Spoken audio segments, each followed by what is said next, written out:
एक लड़की होती है जिसका नाम रीना होता है। रीना जब अपने मौसी के यहाँ घूमने जाती है तो उसकी मौसी का एक लड़का होता है जिसका नाम अरुण होता है। अरुण भी हम उम्र होता है, घर पे ही रहता है। तो रीना जब देखती है अपने मौसेरी भाई को तो उससे कहती है कि तू यहाँ पर दिन भर बैठा रहता है, क्या तेरी कोई गर्लफ्रेंड नहीं है? तो अरुण कहता है कि नहीं, मेरी कोई गर्लफ्रेंड नहीं है। तो रीना कहती है कि इस उम्र में लड़के 2-2 3-3 गर्लफ्रेंड बना के रखते हैं, लेकिन एक तुम हो जो एक भी गर्लफ्रेंड नहीं है। तो अरुण कहता है एक काम क्यों नहीं करती रीना, तू मेरी बात किसी अपनी फ्रेंड से करा दे, अपनी सहेली को मेरी गर्लफ्रेंड बनवा दे, उसके बाद उसके ऊपर मैं पैसा भी खर्चूंगा, प्यार भी करूंगा। रीना फिर कहती है कि एक काम क्यों नहीं करता, जो तू पैसा खर्चेगा वो किसी और के ऊपर ना खर्च करके मेरे ऊपर ही खर्च कर दे, मुझे ही अपनी गर्लफ्रेंड बना ले। तो अरुण कहता अरे कैसी बात कर रहे, तू तो मौसी की लड़की है, ये सही नहीं है। और क्या तू गर्लफ्रेंड वाला सारा काम मेरे साथ कर सकेगी? क्या जो गर्लफ्रेंड देती है वो मुझे दे सकेगी?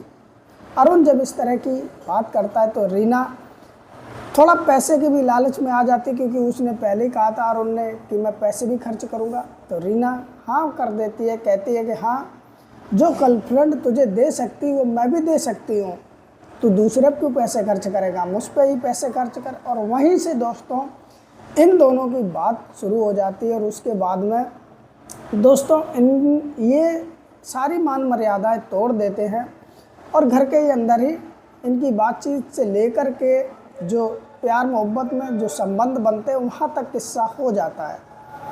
जब एक बार ये संबंध बनते हैं तो दोस्तों यकीन मानिए फिर ऐसा ये रूप ले लेते हैं कि ये अलग ही नहीं हटना चाहते, जो भी रास्ते में आते उन्हें हटाते चले जाते। और ऐसे करते करते ये दोस्तों कब किसी एक की हत्या कर देते पता ही नहीं चलता है। जानेंगे पूरी कहानी, विस्तार से बने रहें एंड तक कि आखिरकार इन दोनों के बीच में ऐसा क्या होता है जो हत्या तक हो जाती है। नमस्कार दोस्तों, मेरा नाम अजय। चलते आज की कहानी में, उम्मीद करते ये कहानी आपको अच्छी लगेगी।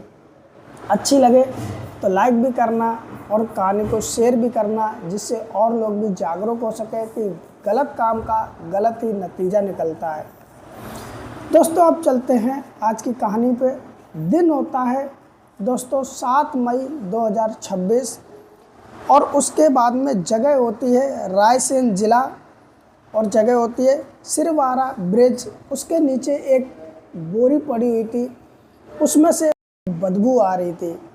जब दोस्तों बदबू मिलती तो वहाँ के जो लोग होते इकट्ठे होते वो पुलिस वाले को फ़ोन करते हैं, पुलिस को सूचना देते हैं। पुलिस वाले जब मौके पर आते हैं तो देखते हैं उस बोरी के अंदर एक सड़ा गला सा शव पड़ा हुआ था। अब दोस्तों जब वहाँ शव मिलता है तो उसके बाद में हड़कंप मच जाता है। पुलिस वाले एक्टिव हो जाते हैं और भी अपनी टीम को बुलाते हैं। सब इस हालत में था कि उसकी पहचान होनी मुश्किल थी, काफ़ी गलत हालत में सब हो गया था, काफ़ी दिन से वो पड़ा हुआ था ऐसा लग रहा था। अब होता ऐसा है कि पुलिस वाले जब और भी वहाँ छानबीन करते हैं तो दोस्तों वहीं सबके पास में एक बैग पड़ा मिलता है। जब बैग को खोला जाता है तो उसमें ज़्यादा कुछ होते नहीं। जो मृतक था उसके जूते थे, एक कंघी थी और दोस्तों एक रफ़ कॉपी थी। उसमें रफ़ कॉपी जब खोली जाती है, देखा जाता है तो वो जिसकी भी रफ़ कॉपी रही होगी उस बच्चे का उस पर नाम लिखा था, लेकिन कोई भी एड्रेस नहीं था। उसमें काम वगैरह था तो जो टीचर ने साइन कर रखे थे वो साइन थे। अब पुलिस वाले जो होते हैं, आसपास के जो क्षेत्र के एरिया के लोग होते हैं जो इकट्ठे होते हैं वहाँ, उन सब से पूछा जाता है, लेकिन कोई भी कुछ बता नहीं पाता है कि आखिरकार ये सब किसका है और ये कॉपी किसकी है, ये लड़का बच्चा कौन सा है जिसका नाम लिखा हुआ, या ये टीचर कौन सा है जिसका साइन है। अब दोस्तों पुलिस वाले बहुत ढूंढने का प्रयास करते, लेकिन दोस्तों कुछ भी वो पता लगा नहीं पाते।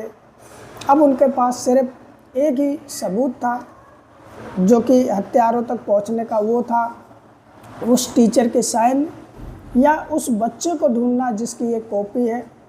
तब पता चल सकता है ये सब किसका है। उसके बाद पुलिस अपनी तफ्तीश तेज करती है और ये फ़ोटो खींच करके सब जगह दे दी जाती कि ये साइन किस टीचर के हैं, किस जगह की ये स्कूल है जहाँ का ये टीचर है, जिससे पता चल सके ये सब कहाँ का है। अब दोस्तों पुलिस वाले उस साइन का पता लगाते लगाते पहुँच जाते हैं, नरसिंहपुर ज़िला होता है, उसमें जगह होती है साईखेड़ा। वहाँ पर जब पहुँचते हैं तब पता चलता है कि जो टीचर हैं वो एक स्कूल के टीचर थे और वहाँ पर एक बच्चा पढ़ता था। जब उसके रूम में वो पुलिस वाले पहुँचते हैं तो देखते हैं कि पड़ोस में एक रूम और है जिसमें ताला लगा हुआ है, और वहाँ जब पूछताछ होती है तो बताते हैं कि उसमें एक रीना नाम की महिला रहती थी, अकेले ही रहती थी, जो कि कई दिन से वो ताला लगाकर गायब है। अब पुलिस वालों को जब शक होता है कि आखिरकार रीना जो है वो गई कहाँ है, तो पुलिस वाले फिर जो रीना का मोबाइल नंबर होते हैं वो ट्रेस करते हैं, और ट्रेस करते पता चलता है कि रीना कभी मथुरा, कभी मुंबई, कभी चेन्नई, इस तरह जगह बदल रही है और इस तरह लग रहा है कि वो भाग रही हो। अब पुलिस वाले टीम बना करके दोस्तों रीना को उज्जैन से पकड़ लेते हैं, और पकड़ने के बाद में दोस्तों उसको ले आते हैं, और लाने के बाद में फिर उससे पूछताछ होती है। तब पता चलता है कि रीना अकेली नहीं, रीना के साथ में 2 व्यक्ति और पकड़े गए हैं, जो एक का नाम अरुण होता है और एक का नाम हरनाम होता है। ये 3 लोग पकड़े जाते हैं। तब इन लोगों से पूछताछ होती है कि आखिरकार तुम लोग इस तरह भाग क्यों रहे हो, क्या मामला है और ये सब किसका है। अब रीना जो होती है शुरुआत में गोल गोल घुमाती, लेकिन पुलिस वाले जब अपने हिसाब से पूछताछ करते तो अच्छे कबूल देते, और रीना भी टूट जाती है, और टूट करके फिर एक ऐसा जुर्म कबूल करती है जिसके सुनने के बाद में दोस्तों हर किसी के रोंगटे खड़े हो जाते हैं। रीना से जब पुलिस वाले पूछते तो रीना कहती, साहब मैं शुरू से अपनी पूरी कहानी बताती हूँ। फिर रीना अपनी कहानी बताती है। कई साल पहले रीना कहती है कि जो मैं थी अपने मौसी के यहाँ घूमने गई थी, यानी कि ये जो मेरे साथ अरुण है इसके यहाँ, ये मेरी मौसी का लड़का है, और अरुण से मैं कहती हूँ तुम्हारी गर्लफ्रेंड नहीं है कोई, तो अरुण कहता है तुम अपनी सहेली से मनवा दो, मैं उस पर ही पैसे खर्च करूँगा, प्यार करूँगा। मुझे कहीं ना कहीं अरुण पसंद आ रहा होता और ऊपर से पैसे की बात करता, तो मैं ही इसकी गर्लफ्रेंड बन जाती। हमारे बीच में संबंध भी स्थापित हो जाते हैं। अब मैं मौसी की लड़की इसकी थी और ये मौसी का लड़का था, यानी कि हमारी माँ इनकी माँ बहन थे। मेरा मन होता तब इसके यहाँ चली जाती थी, इसका मन होता मेरे यहाँ आ जाते, और जी भर के हम संबंध में रहते। धीरे धीरे कई साल गुजर जाते, किसी को शक भी नहीं होता है क्योंकि हमारा रिश्ता एक भाई बहन का था।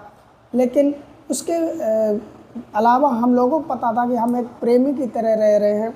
और उसके बाद में जब 3 साल गुजर जाते हैं तो कहीं ना कहीं फिर कहते हैं इस चीज़ की भनक मोहल्ले वालों को लगी ही जाती है।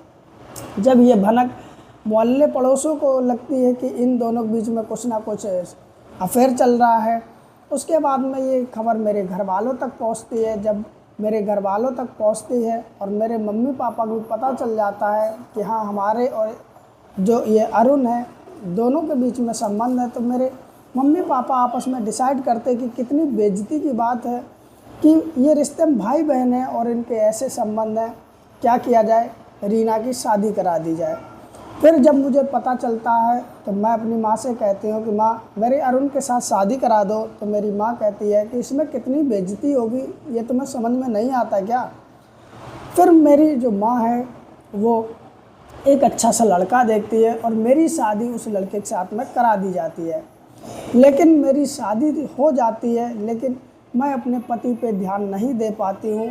यानी कि 2019 में रीना की शादी हो जाती है।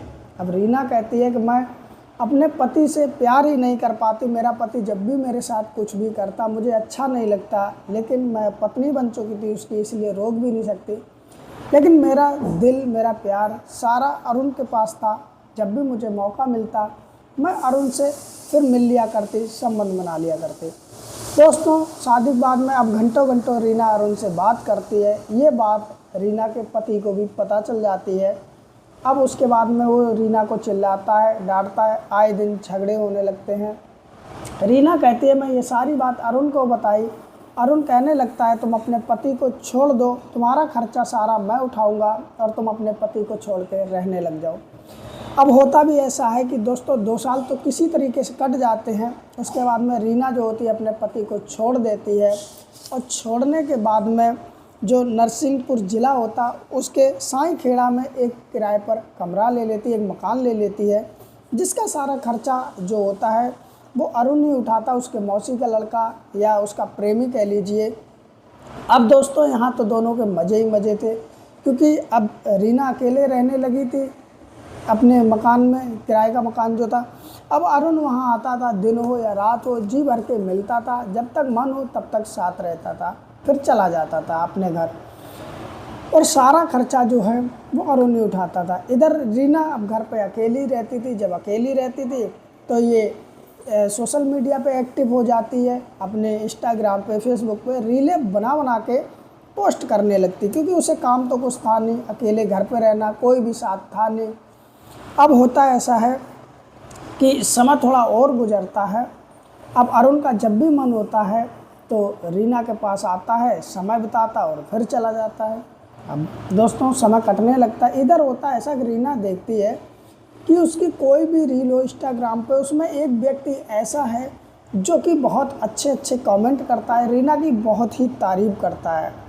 अब रीना उस कमेंट को देखती, धीरे धीरे उसे ऐसी आदत लग जाती है कि कोई भी रील देखती, डालती, पोस्ट करती तो उस पर कमेंट ज़रूर देखती कि उस व्यक्ति का है या नहीं। वो व्यक्ति कोई और नहीं, बीरू नाम का व्यक्ति होता। अब जब इस तरह रीना उसका कमेंट देखती तो वो एक बार कमेंट में रिप्लाई करती है तो वो और तारीफ़ करता है। फिर वो देखती है तो उसके पर्सनल इनबॉक्स में भी मैसेज पड़ा होता है। धीरे धीरे इनका मैसेज के ज़रिए ही चैटिंग चालू हो जाती है। जब रीना चैट करती है वीरू से तो वीरू उसकी तारीफ़ करता है कि तुम बहुत खूबसूरत हो, काश तुम मुझे मिल जाती, मैं तुम्हारे साथ ज़िंदगी बिताता। तरह तरह से बहुत ही ज़्यादा बड़ाई करता है वीरू। अब दोस्तों होता ऐसा है कि धीरे धीरे फिर इनके नंबर अदल बदल जाते, यानी रीना अपना नंबर दे देती है वीरू को। उसके बाद में बात होती है, रीना पूछती है कि तुम कहाँ से हो, तो वीरू होता वो कहता मैं राजस्थान से हूँ, यानी कि जहाँ पे रीना रह रही थी वहाँ से 900 किलोमीटर दूर राजस्थान से था वीरू। अब पूछा जाता तो वो बताता मेरा नाम वीरू जाट है, मैं राजस्थान से हूँ और तुम मुझे बहुत अच्छी लगती हो, मैं तुम्हारी रीलें देखता हूँ, लाइक फॉलो भी करता हूँ। बहुत तरह तरह से बातें होती। अब धीरे धीरे दोस्तों इधर जब इनका सिलसिला बातों का चालू होता है तो कहीं ना कहीं जो रीना होती वो वीरू की तरह आकर्षित हो जाती, क्योंकि रीना को चाहिए क्या, तारीफ़ के पुल वो बांध देता है वीरू। इधर दोस्तों जो उसका प्रेमी अरुण था उससे धीरे धीरे इसका लगाव कम होता जा रहा था, क्योंकि अरुण जब आता था, आने के बाद में अपना समय बिताता, संबंध बनाता, उसके बाद चला जाता और धीरे धीरे कोई चीज़ हो जब लगातार मिलने लगे तो उसकी थोड़ी सी इंटरेस्ट उसमें कम हो ही जाता है। और इधर अब नया व्यक्ति वीरू मिला था, उसमें इंटरेस्ट रीना का ज़्यादा हो गया था।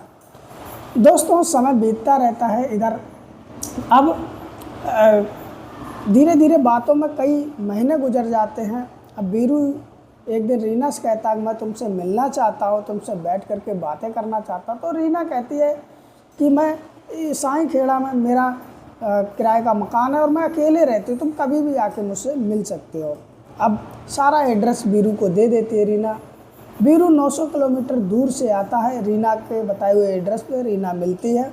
रीना से मिलकर वीरू बहुत खुश होता। अब वीरू वहीं रुकता भी है, क्योंकि रीना के पास कोई साथ में था तो है नहीं, इसलिए वहीं वो 2-3 दिन रुकता है और 2-3 दिन में वीरू से भी रीना के संबंध बन जाते हैं। अब वीरू बहुत ज़्यादा खुश हो जाता है, क्योंकि उसने जिसे चाहा वो मिल गई और जो चाहा वो भी मिल गया, तो वीरू बहुत ज़्यादा खुश। अब उसके बाद होता ऐसा है कि वीरू जब भी उसका मन होता है वो आता है, 1 दिन 2 दिन 3 दिन वहाँ रुकता है, उसके बाद चला जाता है। इस तरह समय गुजरने लगता है और साल फिर गुजरने लगते हैं। इधर दोस्तों अरुण से रीना का लगाव कम होता जा रहा था। हालांकि रीना इसलिए अरुण से बोलती थी क्योंकि अरुण रीना का खर्चा उठाती थी, लग्जरी लाइफ जीती थी, खर्चा सारा अरुण देता था। लोग बाग जब पूछते भी थे तुम्हारे पास इतना पैसा कहाँ से आता, तुम तो काम करने भी नहीं जाती, तो रीना कह देती थी मैं इंस्टाग्राम फेसबुक वगैरह पर रील बनाती हूँ, उसी से पैसा मिलता है, उसी से मैं अपना खर्च चलाती हूँ। अब दोस्तों धीरे धीरे समय गुजरता जा रहा है। इधर अरुण को कहीं ना कहीं से पता चल जाता है कि रीना के मकान में कोई और भी आता है और कई कई दिन रुक के जाता है। अब जब ये सारी बात पता चलती है तो वो रीना से कहता है। रीना पहले डांटती है, लेकिन बाद में जब उस पर दबाव बनाता है तब रीना कहती है कि हाँ, एक बीरू नाम का व्यक्ति है, वो मुझसे प्यार करता है, वो आता है, वो रुकता भी है। अब इतना जैसे अरुण सुनता है वो बहुत ज़्यादा गुस्से में आ जाता है। वो कहता है कि खर्चे मैं तुम्हारे उठाऊं, और तुम तो मेरा बचपन का प्यार हो, इतने सालों से मैं तुमसे प्यार करता हूं और मैं नहीं चाहता तुम किसी और के संबंध में आओ। कहीं ना कहीं रीना अब फिर अरुण के कहने पे आ जाती है और वो सोचती है चलो बीरू से ना बोला जाए, लेकिन बीरू इधर मानता नहीं, बीरू फिर भी आता है। अब रीना से फिर अरुण कहता कि उससे मत बोलो, वो आना नहीं चाहिए, तो रीना कहती वो मानता नहीं, एक काम करो तुम इसे रास्ते से ही हटा दो। अब दोस्तों अरुण जो होता है पूरा प्लान बना लेता है और उसका एक दोस्त होता है जो कि हरनाम होता है, हरनाम को भी साथ में लेता है और रीना से कहता है कि तुम अब बीरू को बुलाओ, मैं उसे रास्ते से हटाऊंगा। दोस्तों इधर 29 मई को बीरू को बुलाती है रीना। 29 मई को बीरू आता है, साथ में अपना बैग वगैरह लिए होता है, क्योंकि इतने 900 किलोमीटर दूर से आएगा तो एक बैग तो होगा ही होगा। अब उसके बाद में जब बीरू आता है, आने के बाद में इधर अरुण और हरनाम पहले ही जो बेसबॉल वगैरह का बैट होता है वो लिए होते हैं। जैसे बीरू आता है रीना के कमरे में, रीना से मिलने के लिए आगे बढ़ता है, वैसे ये लोग बेसबॉल से वार कर देते हैं और जब तक वार करते जब तक बीरू इस दुनिया छोड़ ना जाए। उसके बाद में दोस्तों ये उसका सब ठिकाने लगाने के लिए सोचते यहाँ कहीं रखा तो पकड़े जाएंगे, इसलिए SUV 700 यानी 700 से डिग्गी में सब डालते हैं और दोस्तों ये रायसेन ज़िला के सिरवारा ब्रिज से 40 फुट की ऊंचाई से फेंक देते हैं और सीधा अपने घर आते हैं। उसके बाद कहते हैं कि अब कोई मुझे पकड़ ही नहीं पाएगा, और उसके बाद फिर भी ये लोग भागे भागे फिरते हैं, जो कि पुलिस वाले होते हैं इन्हें एक वो जो रफ़ कॉपी होती है उसके ज़रिए पकड़ लेते। शायद रफ़ कॉपी ना होती तो ये शायद पकड़े ना जाते, लेकिन उस रफ़ कॉपी में दोस्तों एक टीचर के साइन होते हैं। उस साइन को पता लगाते लगाते उस स्कूल में पहुंचती पुलिस वाले, स्कूल से फिर उस बच्चे के घर पहुंचते और बच्चे का जो कमरा था, घर था, उसी के बराबर में रीना का घर था, जो कि कई दिन से बंद था, इसलिए पुलिस वालों को शक होता है। इसलिए रीना, हरनाम और अरुण तीनों ही पकड़े जाते हैं और पकड़ने के बाद में इन पर गंभीर धाराएं लगा करके इनको दोस्तों जेल में डाल दिया जाता। लेकिन सोचने वाली बात यह है कि जो व्यक्ति इस तरह के प्यार संबंध में पड़ जाते बिना सोचे समझे तो उनका अंजाम क्या होता है। इस कहानी से सबक लेने का ज़रूर कोशिश कीजिएगा। कुछ ना कुछ ये कहानी ज़रूर सिखाती है कि आप अगर इस तरह के प्यार संबंध में बनते हैं तो आपके साथ क्या अंजाम हो सकता है। और फिलहाल जो आजकल ज़्यादा घटनाएं होती हैं प्यार मोहब्बत को लेके ही ज़्यादा होती हैं, तो सतर्क हो जाएं, सावधान हो जाएं। और दोस्तों आज की कहानी स्टोरी जो ये आज की थी सच्ची कहानी, इसके बारे में आप लोगों की क्या राय है हमें कमेंट बॉक्स में ज़रूर लिखें। और आप कहाँ से मेरी कहानी देख रहे हैं नाम सहित ज़रूर लिखें, जिससे हम अगले वीडियो में आपका नाम भी ले सकें। दोस्तों कहानी अच्छी लगी हो तो लाइक भी करें और शेयर भी करें इसे, जो और लोग भी सुनकर सतर्क हो सकें। और दोस्तों इस तरह की कहानी और सुननी हो तो चैनल को सब्सक्राइब करें, बेल आइकन प्रेस करके ऑल पे करें, जिससे मेरा भी हौसला बढ़ता रहे। अगर आप कहानी फेसबुक पेज पे सुन रहे तो लाइक करके फॉलो ज़रूर करें। फिर मिलते किसी और कहानी के साथ, तब तक के लिए नमस्कार, अपना ख्याल रखिए।